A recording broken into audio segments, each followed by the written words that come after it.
Welcome to Uniquely Female Troubles. My name is Leslie Wells. Today I'm going to tell you about one of my favorite books that was also made into one of my favorite movies. And the reason I'm talking about this on this channel is because it has so much to do with women's place in society, going back so many centuries, and women's empowerment. And that's why I love this book. And before I start talking, this video will be full of spoilers. If you don't want the spoilers, then please just take my recommendation and read the book Clan of the Cavebear, or watch the movie, or do both. I've done both many times. I absolutely love this book and this story. And what the book is about, it's about a little girl named Aayla. She is Cro-Magnon. She is not Homo sapien, and she's not Neanderthal. But she ends up with a group of Neanderthals. And what happens is, and this book is about her having to adapt to them because she's living among them. And if they cast her out, she was just a very little girl when they found her. The book is written by a lady named Jean Auel. It's Auel. And she did a ton of research about this whole era. But it was published in 1980. That's 45 years ago. And there has been a lot of research done the past 45 years, especially about the Neanderthals. And the Neanderthals were much more advanced than we used to think they were. We know that now. And I don't know, I'm sure that the depiction in this movie and in this book is probably not totally accurate based on modern research, but it was what was considered totally accurate based on what was available when she was researching and writing this book. Then in 1986, they made a movie of the book, which I watched this tonight, and that's what made me decide to do this video. And I will tell you, I was crying my eyes out. There were so many parts that are so sad and scary and wonderful. Anyway, the movie stars Darryl Hannah, and she does a great job. So what happens is, why does a Cro-Magnon little girl end up with a group of Neanderthals? Well, it shows the little girl, and she's playing, and she's with her family, and then a terrible earthquake happens. And when the earthquake happens, a giant fissure opens up in the earth, and she's on one side of it, and her parents are on the other. And they're all screaming and everything, and they're not with a big group of people. It's just the three of them, mom, dad, and little girl. And so then the earth starts shaking again, and her parents fall into this fissure. So she's totally alone. And she looks like she's about 3. And I don't know, the girl who played Aayla at that age did such an incredible job. And it just blows me away that a child can be that good of an actor. But anyway, so she just starts wandering around because there's nothing else to do, really. And I don't know, you don't know what she's thinking. Is she trying to find other people? She doesn't know how to find food. She doesn't know how to do anything. Of course, she's only 3. She does find water, and she drinks water. And so she's wandering around day after day after day, and she's getting weaker and weaker. And then a cave lion sees her. But she is very near all these giant boulders, and the cave lion jumps at her, and she jumps inside this real narrow space between 2 boulders, and he can't get in there. She's a lot smaller than he is, probably make a good snack is what he's thinking. And so she gets herself wedged just as deep as she can in there to get away from him. But he reaches in with his claws, and he scratches 4 really deep marks on her thigh, and she's screaming bloody murder. But he gives up after a while because he cannot reach her. But now she's got this terrible injury. And so it shows her wandering around, and by now she has a fever. That wound is infected. She has no food. She's alone, and she just collapses in the dirt. Well, another thing that happened because of the earthquake is this band of Neanderthals lost their home because they live inside of a cave, and the cave collapsed. And some of their people died, I think. And I'm going to tell you some things that I remember from the book intermixed with what happened in the movie because, as always, the movie can't go into as much detail as the book. So anyway, they're walking. They're trying to find another place to live, which isn't easy because they need to find a cave that's suitable and, is near water. And, there has to be a different place where they can actually survive there. And they can't find one. And it's hard. They're worried. And so the Neanderthals, which, as a side note, I'm calling them Neanderthals, not Neanderthals, because that is the correct pronunciation. And they're called Neanderthals because they were found in a valley in Germany. And the valley in Germany is called the Neanderthal Valley. And the German language does not have a TH sound, like thal. So the last 4 letters of the name of that valley are THAL. In English, that would be thal, but they don't have that. It's Neanderthal. And people are now more and more pronouncing it the correct way. Anyway, so that's why I'm calling them Neanderthals instead of Neanderthals. And so what happens is they're trying to find a cave to live in and to settle in.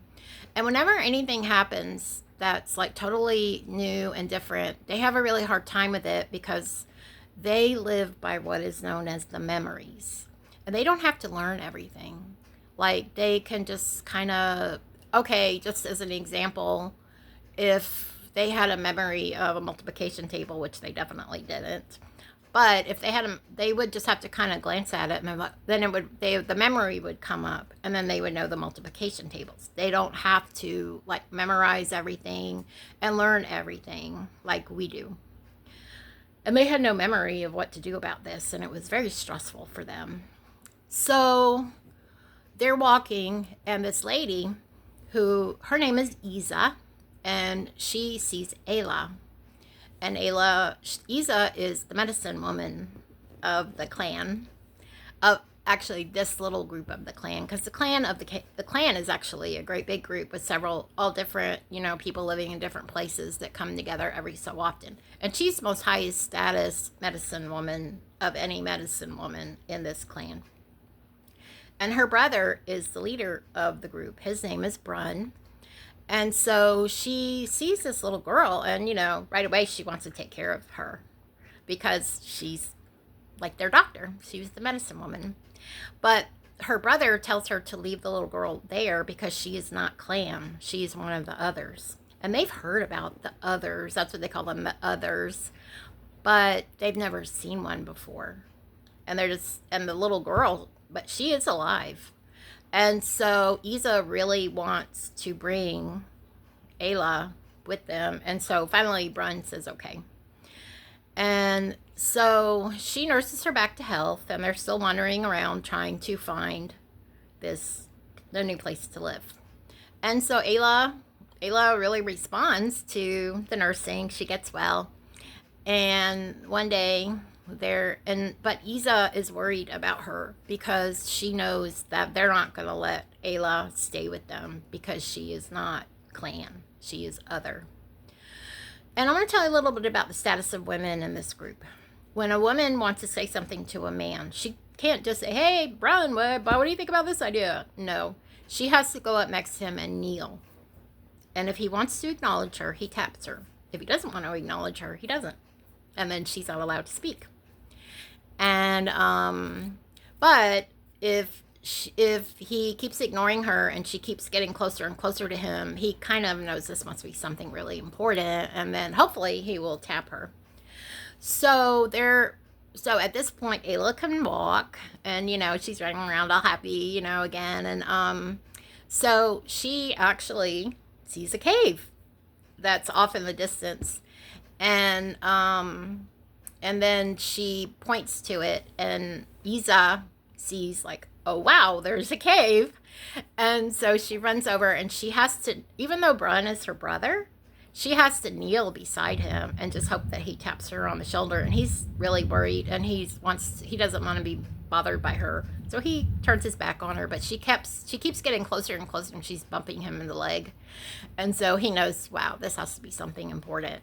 So he taps her and then she stands up and she shows him the cave. And another thing, and then they're so happy. So another thing about women is that women are absolutely not allowed to touch a weapon, the hunting weapons. I mean, obviously, I'm sure they have knives for cutting, all the different things they have to do. But if something is designated as a hunting implement, if a woman touches it, it's a death sentence. And Aayla does touch a weapon. She's just a little child, and they get really mad at her and yell at her, and they break it. Like, now that she's touched it, it's totally contaminated because she's a woman. So anyway, and another thing, they don't know how babies are made. They have no idea. But if a man wants to mate with a woman, even though he doesn't know that this mating act could result in a baby, he does this hand signal to her. And a lot of times, like, they're coupled up and they each live in their own kind of individual hearth within this one big cave. And one of the things that's really important is people kind of pretend like they're not seeing what they're seeing. And but if for whatever reason it's not convenient for a man to mate with his hearth mate, he can do the signal to any woman. And they have to do what's called assume the position. And assuming the position means the woman gets on all fours, she puts her head down by the floor and her bottom up in the air. And then he comes up behind her and he does it. And so, but they don't know that makes babies. So anyway, they go in the cave. The men go in the cave and they find the most amazing thing. They find the skull of a cave bear. And the cave bear is what their entire clan is called after. So that is considered like the best sign in the whole wide world. And so because Aayla found the cave, she does get to stay with them. So she's living with them, and there's just all different things that happen. And one of the things that happens is that Aayla is very curious. And so the brother of the medicine woman and the leader of the clan is named Brun, the medicine woman is named Isa, and the shaman, we would call him a shaman. They call him a Mogur. His name is Kreb, and he is deformed. And it's very unusual for them to allow a deformed baby to live. He was born that way. And because he would be a burden on the clan. And we don't know really why they let him live, but they did. Maybe because he was from a high status family, because his sister is the highest ranking medicine woman. His brother is the leader of this group, and he's the highest ranking Mogur or shaman. So he's has these stones, and Aayla wants to know what he's doing, and so he counts up to 3, and he counts 1 ear, 2 ear, nose. That's like 3 stones, and he says, "This is what the clan knows." And then he looks around and he says, "But this is what I know." And then he adds 2 more. And then he counts his 5 fingers. So he can count up to 5. The regular people can only count up to 3. Well, Aayla, she catches on right away. And then she grabs 5 more stones and she's like, 5, 5. And then she gets 10 more stones and she goes, 5, 5, 5, 5, 5. And he just kind of gets very scared. He looks around. He wants to make sure nobody knows that and he's like, "Don't tell anyone that you know this," because they can't count past 3, and she has no problem figuring out how to count to 20. And so there are all kinds of things like that, but she just doesn't fit in with them. And she doesn't have the memories either. So everything she learned, she has to actually learn the way we do. She can't just remember them from a long time ago, from her ancestors. And so they talk. So she grows, and she grows into this beautiful little girl, young woman. And they talk about how ugly she is. It's kind of, and here there are Neanderthals, and to them, she's very ugly. She doesn't look anything like them. She's very different. She has blonde hair. None of them have blonde hair. And her facial structure is very different, too. And so they don't believe she will ever have a mate. And so Isa, her adopted mom, they live at the same hearth as Creb, because Isa's mate has died. So she lives at the hearth with Creb, and even though they're brother and sister, they share a hearth. And then she has a daughter from her dead husband, and Aayla lives with them. So, and the way they have food is because they have to give, it's the duty of the clan to supply the Mogar with food. He's not even supposed, he can't hunt. This guy can't. Creb can't. I don't know if regular Mogars can hunt, the ones that aren't, don't have disabilities. So anyway, so Isa kept, it's up to the Mogar to figure out from the spirits what the totem animal of each child is when they get a certain age. And they believe that the totem animal will protect the child. And Aayla doesn't have a totem animal, and she's past the age when she should have one. And Isa wants her to have one, but they don't even know if she can have one because she's not part of the clan. So, but when she showed up, she had these 4 horrible scars on her thigh from that cave lion, and they all knew where those came from. It was really obvious. So anyway, he goes out into the mountains, and he's like, searching the spirit world, trying to figure out what her totem would be. And so he doesn't want to accept the totem that comes to him, but he has to. He finally has to. And so Brun, the leader, has a son named Browd. And right from the beginning, Browd has not liked Aayla. And the more they live, the more he hates her. And there are different things that happen where she kind of upstages him. And she gets all the attention, and he gets really jealous of that. And he just really resents her and doesn't think she should be there.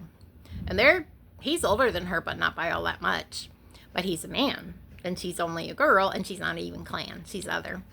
So when they have the ceremony, that Creb tells the clan that Ayla's totem is the cave lion. And people are in shock, because women are not supposed to have a totem animal that is a hunter. They're supposed to have a totem animal, maybe like a deer or a beaver or something like that. And it's very shocking, but I mean, she showed up with this mark on her, and Creb just had to accept that that was her totem. He didn't know why. And remember I told you that they don't know how babies are made? What they believe is that a hearthmate's totem overpower, like the man in the hearth has a totem that's a hunter. The woman in the hearth has a totem that's not a hunter. And they believe the totem of the hunter overpowers the totem of the woman and puts a baby inside of her. They don't know how, but that's what they believe, where babies come from. And everybody once you get a certain age, you're having, you're having these mating things, you're mating. And so everybody's doing it. So why would they? That's just one thing that everybody's doing. Everybody's also eating. Everybody's also going to the bathroom. They don't know that thing that everybody does is connected to having babies. But nobody thinks Aayla will ever have a baby. So one day, Aayla is out by herself, and Browd comes upon her, and every time he looks at her, you can see it. The actor that played him did such a good job. You can see how much he hates her. So he just gets it in his head to do the signal to her, so that she has to assume the position so he can mate with her. And Nobody has ever done that with her before because they find her so ugly. And so he does the signal. And it's not because he wants to mate with her, it's because he wants to dominate her. He wants to use that as a way to dominate her and have her submission to him. And at first she kind of tries to assume the position. She's in shock. She's afraid of Browd and she hates him. And she doesn't want anything to do with him. But that's their culture. And isn't that so familiar? That if a man that, in this case, they were in the same clan. What if you're married to somebody and he kind of does the signal and you don't want to do it? That can be a real problem. So she kind of starts doing the position, and then he starts doing that, and she just freaks out. She starts hitting him, kicking him. She's trying to run away. It's terrible. He really R-words her. He just chases her down. He jumps on top of her. He really, it's terrible. And he does it. And then that becomes a thing. He's constantly doing the signal, and she's freaking out, and she doesn't want to do it. And she's acting like she's getting PTSD from this, which totally makes sense. She's definitely not doing well psychologically. And so this keeps happening. And one thing that Isa is really worried, the medicine woman, is really worried about her adopted daughter, Aayla. So she teaches her medicine, even though Aayla does not have the memories. Like when she teaches her other daughter, who is clan, she just has to she has to just remind her of things. Aayla has to actually learn this stuff, and she becomes a super good medicine woman. And so one day they're in the cave, and Browd gets mad at Aayla for something. And one thing when a man asks a woman to do something, she's supposed to rush around and do it. She's not supposed to take her time. So even if a man wants a woman to wait on him, hand and foot, which sounds so familiar, then not only does she have to wait on him, she has to rush around and do it. Well, sometimes Aayla doesn't always remember to rush around because she's thinking and talking to somebody else or thinking about something, and that makes people really mad. And then also, she doesn't kneel. And one day, she totally forgets to kneel in front of him, and he slaps her really hard. He slaps her and she falls down. But then she stands back up. And one thing about Aayla is she's taller than Browd. She's taller. The Cro-Magnon in this book are taller than the Neanderthals. And he doesn't like that, of course. And she's kind of used to just hunching down and kind of making herself small. But he hits her, and then she gets back up and she stands up to her full height, and she's like looking down on him. I mean, not like super like 2 feet taller than him or anything, but he's definitely taller than him, which I love.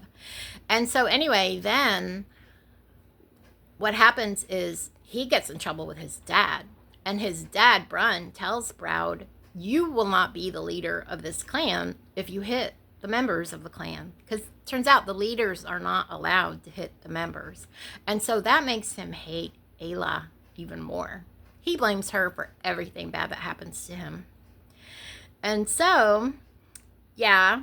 And so then one day they're in the cave, and Browd gives her the signal. They do it right in the middle of the cave, and everybody just kind of looks the other way and pretends like it's not happening. And he's done this so many times to her, but she just, no big deal. She gets down to the position, and I think she even grabs something and she's munching on it while he's doing it.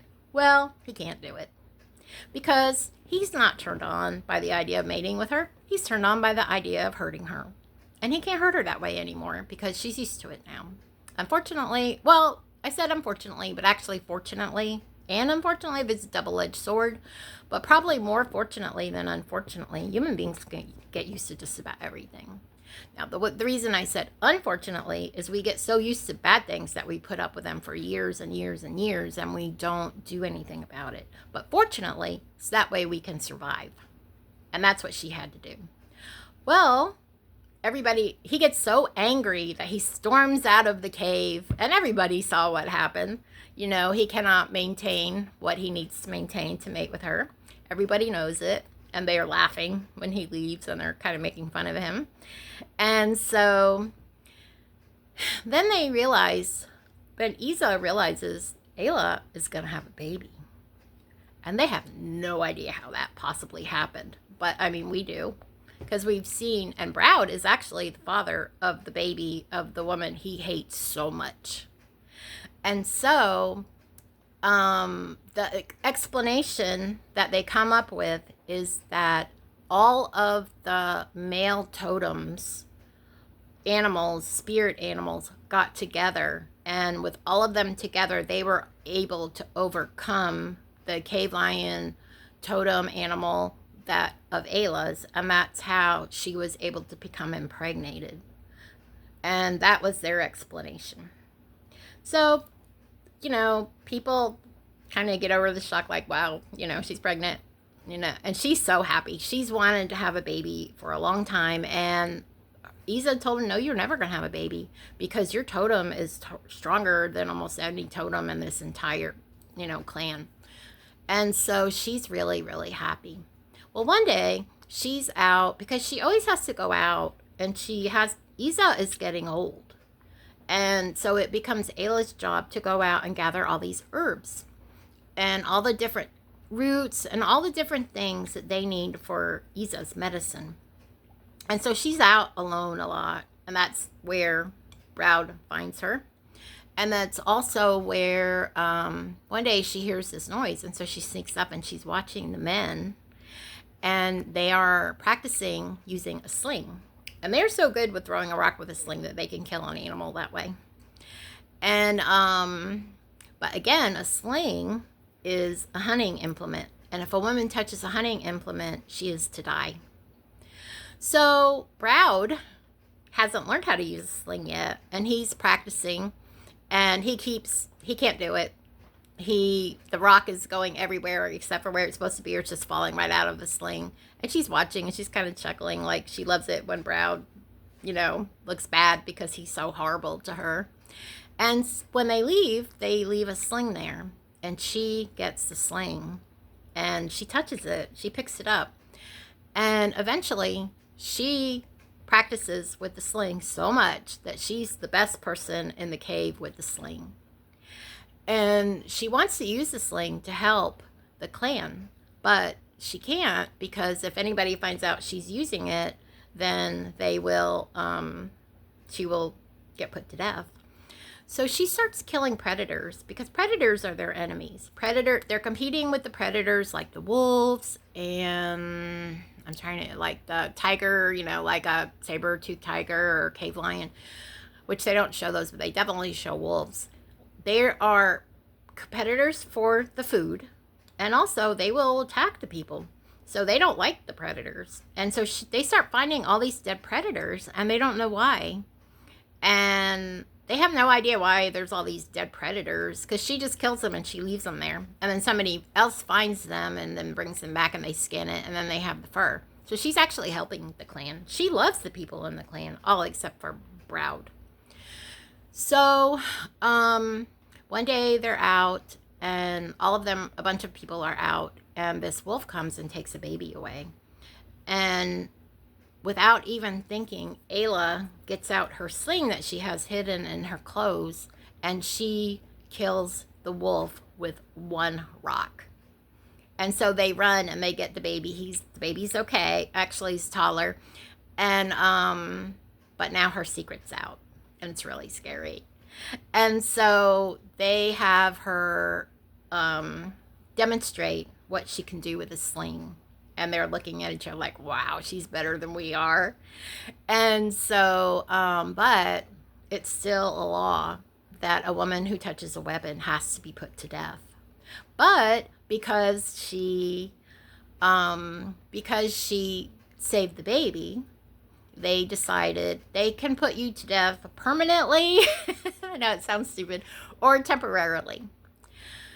Because they believe that they can do a magic spell, and you are no longer your body, you're just a spirit.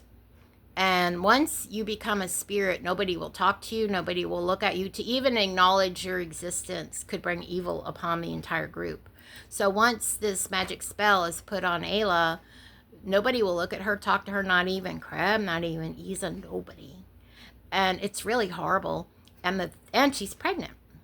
Well, they decide to do it for 1 month, one cycle of the moon.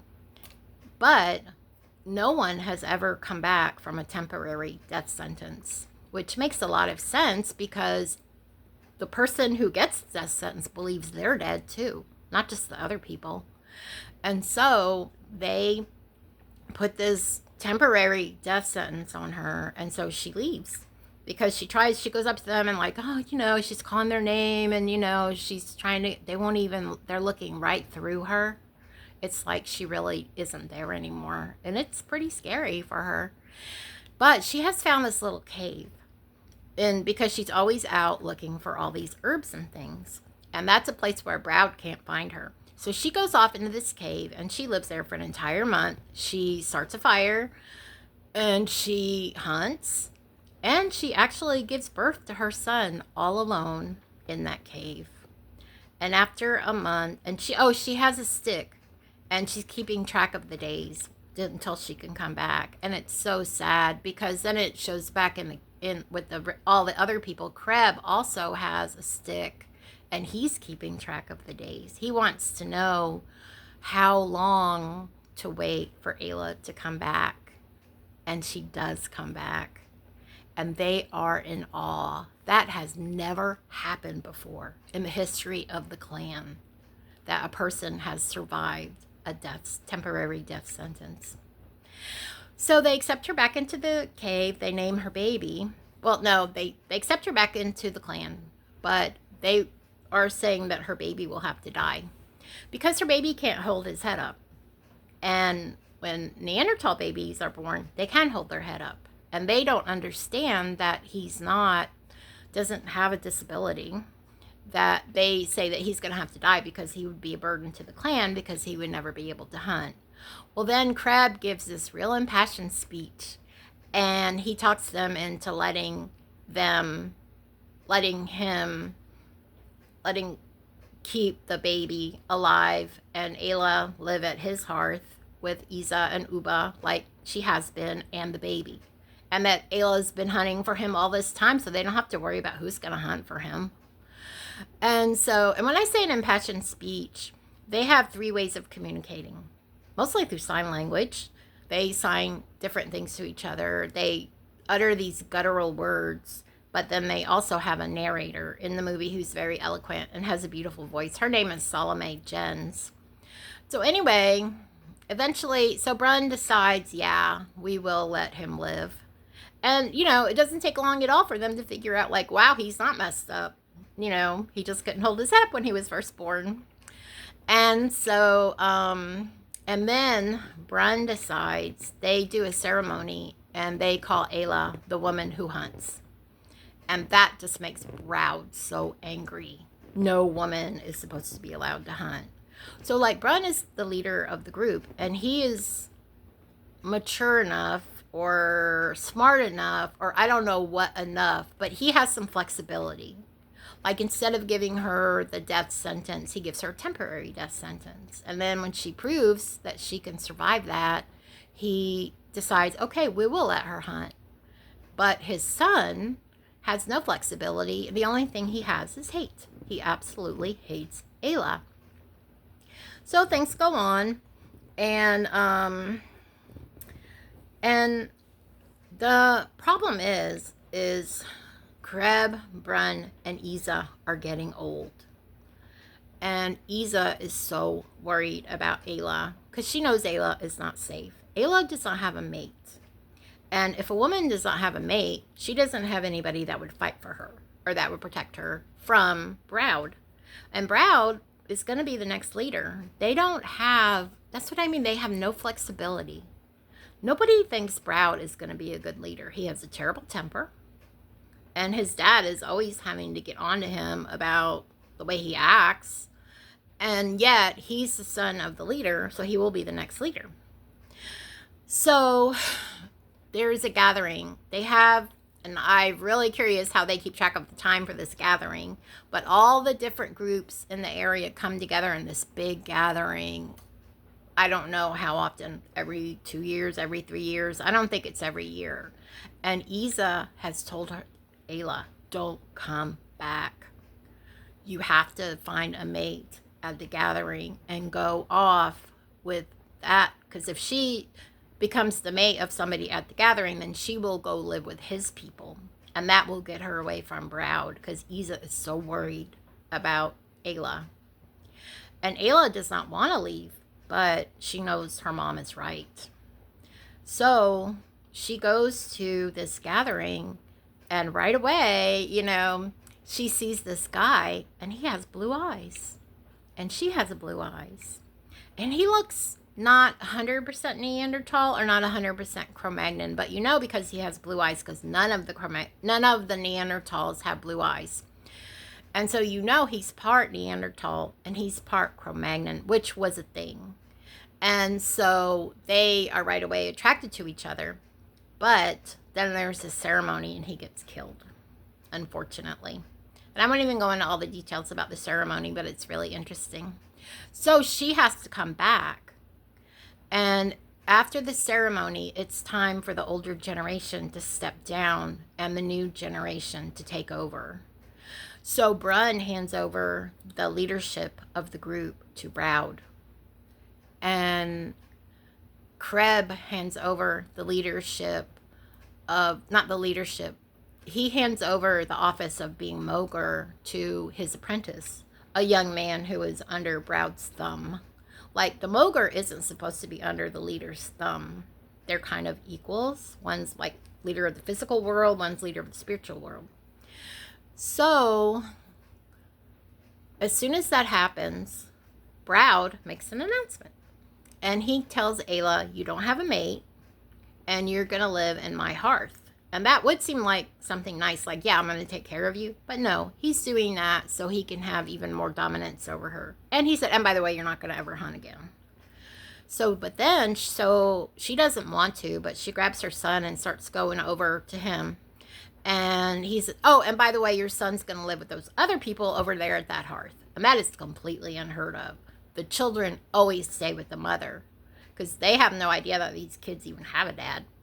And so anyway, that just causes all this controversy. And then Browd tells Kreb to leave, that he is no longer allowed to live inside the cave, because he knows as long as Kreb is there that his Mogr will listen to Kreb, because Kreb, he was Kreb's apprentice. But so he wants Kreb out of there. And also Kreb has stuck up for Aayla all this time. And so then Aayla gets in his face and she's like, no, Kreb will die. And Kreb is like, no, Aayla, no, I'm just going to leave. And, but she's fighting for him. She loves him so much. And she stands up to Browd for Kreb's sake. And then suddenly he says, I pronounce you dead. And then the next thing you know, they did the ceremony. She's dead now. But then, instead of accepting that she's dead, people are in shock. This has never happened, that anything like that so fast, like it was a really serious thing that people had to consider. It never just happened like spur of the moment like that before. People don't even know what to do or think or anything. And so Aayla, she defies him again, and he attacks her, and he starts fighting with her even though she's dead, according to him and according to their... And everybody's just watching this. They have to look at, they can't look away at what's happening, because their leader is fighting with a dead person. And finally, it gets really out of hand. And so Brun, the old leader, the dad of Browd, goes up to Browd and he grabs him and he's like, stop it. You're fighting with a spirit. And then he's like, oh yeah, I am. And so, but he hates Aayla so much. And then Brun rips the thing off his neck like a necklace that makes him the leader. And he said, Aayla has won. He said, she is so much better than you are. She's so much stronger than you are. And he is absolutely humiliated. And he drops at his dad's feet. And Aayla has known for a long time that she's going to have to leave. But she didn't want to, because her son wasn't old enough to survive going off alone with her. But she knows now that she does have to leave now. And so she leaves. Even though, and they don't not look at her. And Kreb tells her goodbye. But then eventually they do stop looking at her. And they do remember, like, oh yeah, she's dead. And she leaves, and she can hear her son crying for his mama at the end. And it's so sad. But that's the only way. She tells him to stay there and live with the clan. And the narrator says that Dirk will eventually become the leader of the clan. And this book is actually, and that's how it ends, that Aayla leaves. Well, this book is actually the first book in a series called Earth's Children. And several books. And in the second book, Aayla goes off and makes a life totally alone in a place called the Valley of the Horses. And she has all these different adventures. And then about halfway through the book, she meets a man comes there. I think he's hurt and she helps him. I can't really remember. I read that book once a long time ago. And then she goes off and lives with the Cro-Magnon people. And it becomes like a totally different kind of book. And I didn't really like the rest of the series, so I didn't read it. But I absolutely love Clan of the Cavebear. And when you think about it, you take a woman who's living with a group that totally accepts that a woman is like nothing compared to a man, even though they can't survive without the women any more than the women can survive without the men. Yet they're not even allowed to speak to a man unless he acknowledges them, and they have to kneel at his feet as a way of letting him know that they want to speak to him. They have to be sexually available at all times, 24/7, to any man who does the signal. And this isn't in the movie, but they go off on these hunting trips, these long distance hunting trips, and it'll be like 5 or 10 guys, or I don't know how many, like a small amount of guys, and they'll always take one woman. She has to do all the cooking. She has to help them like prepare the meat, because they can't bring back like a whole giant carcass of a mammoth. They have to prepare it and like dry the meat and bring it back and everything. And she has to also be available for all the men who, when they do the signal, because of course they get horny while they're out on their hunting trip. So that's another reason why they always bring a woman. It's just like a woman is just a thing. A woman is just like a pot that you have because you need to cook, or just like a knife that you have because you need to cut. A woman is just something that they have when they want to do the signal and relieve their urges. And then to think of somebody that's as smart as she is compared to them, and she has to, like, she has no problem counting. She could probably count to 100, although she never gets the chance to. But they can't count past 3. But she has to adapt to them because she's part of their group, not the other way around. I think it would be very hard for a Neanderthal to adjust to living in a Cro-Magnon settlement, because that person would be not as intelligent as the Cro-Magnon people.